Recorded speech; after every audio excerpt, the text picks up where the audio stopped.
March 7. This is the news on PBCJ. I am Simone Absalom. Major General Anthony Anderson is the nation's 17th Commissioner of Police. Anderson, who is 54 years old, currently serves as the government's National Security Advisor. Yesterday, the Police Service Commission, PSC, which made the announcement, said that Anderson will assume the new post on Monday, March 19. However, he has to be sworn in as a constable before being formally appointed commissioner. He will replace George Coelho, who was appointed on April 18 last year, but decided to retire last month after his relationship with National Security Minister Robert Montague soured.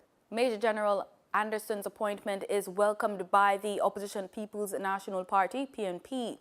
Opposition spokesman on national security, Fitz Jackson, congratulated General Anderson on the appointment, noting that he had known Anderson for a number of years and had always admired his integrity. The government says an adjustment to the minimum wage will be announced soon. Labour and Social Security Minister Shahini Robinson made the commitment while answering questions from her opposition counterpart Horace Daly. However, the Labour Minister admits the process should have been more advanced at this stage. She says the Minimum Wage Commission has just finished their consultations and a report is being completed to be presented to the ministry. Minister Robinson says this report will in turn be submitted to the Cabinet for review. Both were speaking during last week's sitting of Parliament's Standing Finance Committee. National Water Commission customers are being warned to be more cautious with their water consumption. The first 9,600 solid-state water meters being supplied to the government by DeHel Metering are expected to be delivered within another 2 months, after which the National Water Commission will be beginning their installation. The exercise, which is to be undertaken by the NWC over a 5-year period, will result in greater accuracy in the measurement of water consumption in each household. With the implementation of the smart water infrastructure technology, some customers will see an increase in their bills as these meters are more accurate. The Health Ministry called an emergency media briefing to discuss the future of the Cornwall Regional Hospital, which is grappling with an air quality crisis. The meeting happened at the office of the Prime Minister. Medical workers at the hospital have been falling ill in recent weeks as noxious fumes have resurfaced. The problem has been linked to a malfunctioning ventilation system at the 10-story hospital. It emerged last week that it will cost almost $2 billion to address the problem. The opposition spokesman on Health has said the Accident and Emergency Department at Cornwall Regional Hospital is in dire need of attention. Dr. Nathan Campbell, along with opposition members Dr. Wickham McNeil and Dr. Morris Guy, conducted a tour of the facility Tuesday morning. Dr. Campbell is calling on Prime Minister Andrew Holness to intervene. Chief Justice Brian Sykes says he'll transform the justice system in the next 3 years.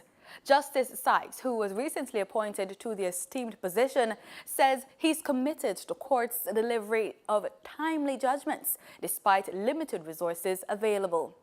He says the transformation will include how people and court matters are treated. He says technology now exists to track case flow in specific courts and how each judge presides over these matters. In addition to the present data entry clerks, Chief Justice Sykes says a team will be named to focus on the management of courts, and senior parish judges will be called to manage the courts. The veteran jurist was fully confirmed in the post of Chief Justice last week. That's almost 1 month after Prime Minister Andrew Holness appointed him to act in the post and asked him to prove himself before he could be fully confirmed. The Chief Justice is the presiding member of a nation's Supreme Court system, head of the judiciary. The National Works Agency, NWA, will this week ramp up activities in the Barbican area with a view of improving the flow of traffic. Additional sections of the corridor are expected to be paved over the next week. According to Manager Communication and Customer Service at the NWA, Stephen Shaw, some 480 meters of asphaltic concrete paving will be done in areas over the next 7 days. In order to facilitate the planned works, access to a section of East Kings House Road will be restricted for vehicles traveling along Barbican Road from the direction of Jacks Hill Road. Motorists seeking to access East Kings House Road from the direction of Jacks Hill are being advised to use Salisbury Avenue onto Paddington Terrace to exit onto East Kings House Road. The changes are not expected to affect motorists traveling from the direction of Birdsucker Lane towards Jacks Hill Road. The traffic changes will be implemented starting at midday on Tuesday. On Thursday, March 8, Jamaica joins with our global neighbors to celebrate International Women's Day 2018 under the national theme, Empowering Women and Girls in Science, Technology and Business. The Bureau of Gender Affairs, Ministry of Culture, Gender, Entertainment and Sports, in partnership with the AIDS Healthcare Foundation, will host a symposium and concert at the National Indoor Sports Center as the banner of International Women's Day event. The Bureau's Nadia McLaren tells us more. The celebration will begin with a symposium that commences at 10 under the theme Empower Women and Girls in Science, Technology and Business. We're doing this because data has shown that there is a lag in the number of women and girls in science, energy and business under the STEM fields. So we are doing this to improve the number of women and girls in STEM and also in business. This symposium will have experts in the field who will share their stories, testimonials on the hurdles that they've overcome and why do we need an improved number of women in the STEM fields and in business. In regional news, the Food and Agricultural Organization, the FAO, has described the Caribbean health situation as a paradox. This from Assistant Director General at the FAO Regional Office, Julio Perdague. He was addressing the opening of the 35th FAO Regional Conference in Jamaica on Monday. He said while Haiti remains the FAO's #1 concern as it relates to hunger, the region has a high rate of obesity. So this region produces the best athletes and at the same time has such a high proportion of obese people. So this is a very, very serious concern. We need to discuss that. We will have a meeting with the Caribbean sub-region where we will address this issue. The question of poverty in the Caribbean, or the second topic, let me put it in terms of rural development in the Caribbean, the main concern seems to me to be in the area of jobs for youth. There's a huge demand in the Caribbean. There's a huge need to be able to promote and create more and better jobs for rural youth, men and women. Perdague says there is a large gap between the number of rural youth and the availability of jobs for them, a matter that he said would be addressed at the 4-day meeting. This meeting is expected to have its highest attendance in years, and Perdague believes this is because regional governments have begun to recognize the contributions of the FAO to development. For the first time in 2 decades, we are going back in the number of hungry people, and we're going back in the number of people in extreme poverty in rural areas. So something is not working, and I think that the governments are concerned. So this is an opportunity for the countries, for the member governments, member countries, to discuss what is happening. Why are we sliding back? What can we do? What are other countries doing that might work in their own conditions? A new HIV prevention pill has been launched in the Bahamas, and local officials have added a little blue pill called PrEP to its medical arsenal to help those most considered at risk of contracting the virus. Director of the National HIV, AIDS and Infectious Disease, Dr. Nika Forbes, explains what the new treatment is and how it works.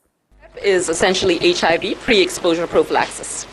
So this is a medication, it's 2 medications that are taken in combination, and it's designed for persons who are most at risk for HIV infection. And if it's taken correctly, daily, with no doses missed, it can substantially reduce the risk of persons acquiring HIV infection. But I really must emphasize, it's not a magic bullet, it's not a smoking bullet. It's designed to be taken as a part of a combination approach to HIV prevention. Dr. Forbes suggests it's a clever way of reducing the chance of someone getting an HIV infection. The aim globally is to reduce the number of HIV infections and end AIDS by 2030. Statistics show that globally 36.7 million people are living with HIV, with 1.8 million new infections. In the Caribbean, that's 310,000 adults and children living with HIV. In the Bahamas, 8,600 people are said to be living with HIV.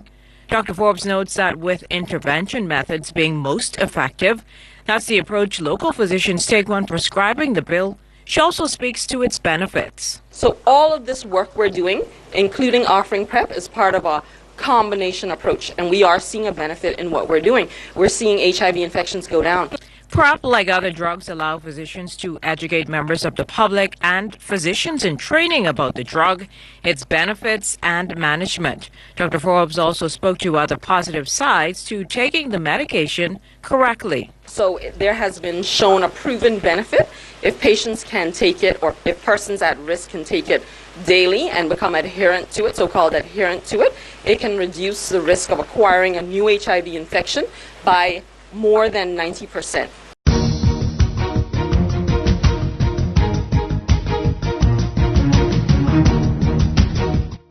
In sports, Jamaican swimmer Nika Campbell captured his first conference title when he stormed to victory in the 200-yard freestyle under the Florida Southern College's banner at the recently concluded Sunshine State Conference Championships.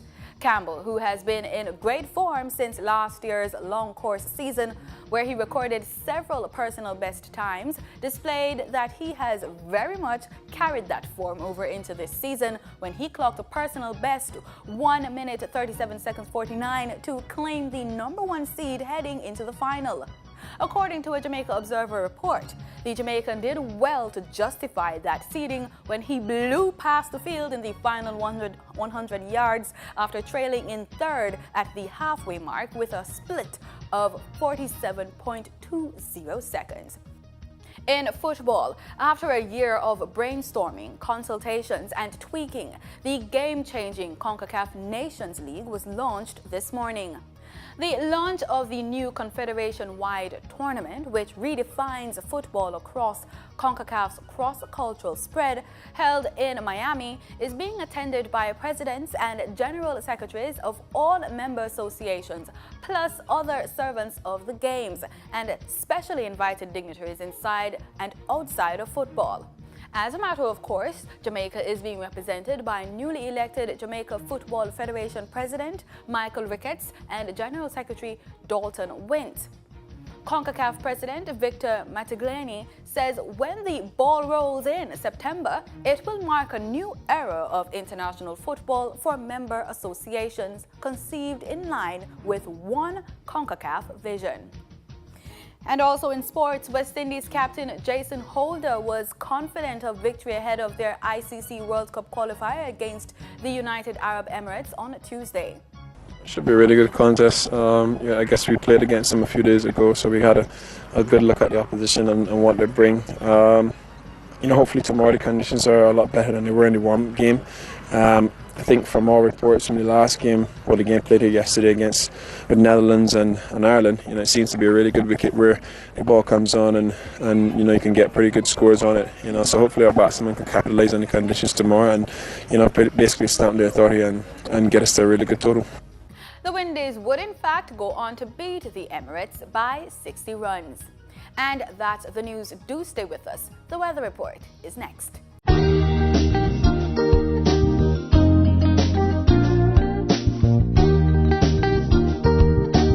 This is PBCJ's weather report. Thanks so much for staying with us. Let's start with our local currents. In Kingston this afternoon, the temperature is just about 27 degrees Celsius. We're also seeing a forecast of possible showers in certain areas. Let's take a look at what we can expect in the next 7 days for Kingston. We're expecting some cloudy conditions on Thursday, and we could get some rainfall going into the weekend. We're seeing temperatures between 22 and 29 degrees Celsius forecast for Kingston over the next 7 days. Let's take a look at what's happening in Montego Bay, St. James. Temperatures between 19 and 26 degrees Celsius forecast for the day. We're expecting that to go down to just about 12 degrees Celsius in the evening. And we're also seeing a forecast of rainfall throughout the day in certain areas for St. James. Let's take a look at what we can expect over the next 7 days for that parish.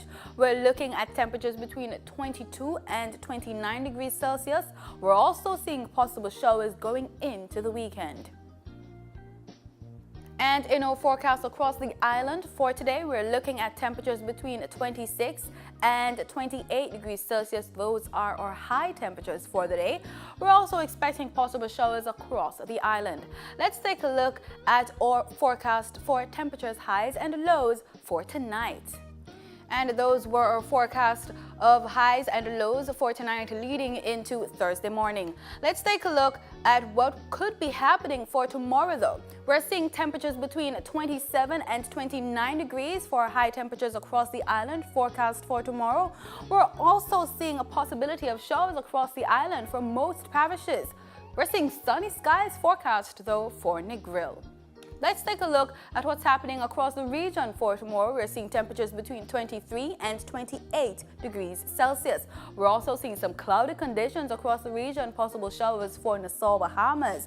It's pretty sunny skies though for St. George's, Grenada. And across the pond, we're looking at the United States. We're seeing sunny skies for Los Angeles, snowfall forecast for New York. Minimum temperature -2 degrees for New York with a high 2 degrees. We're also seeing high temperatures 23 degrees Celsius forecast for Los Angeles and 22 degrees Celsius forecast for Miami. And that's it for the weather report. Thanks so much for making it PBCJ. Remember, we are the People's Station.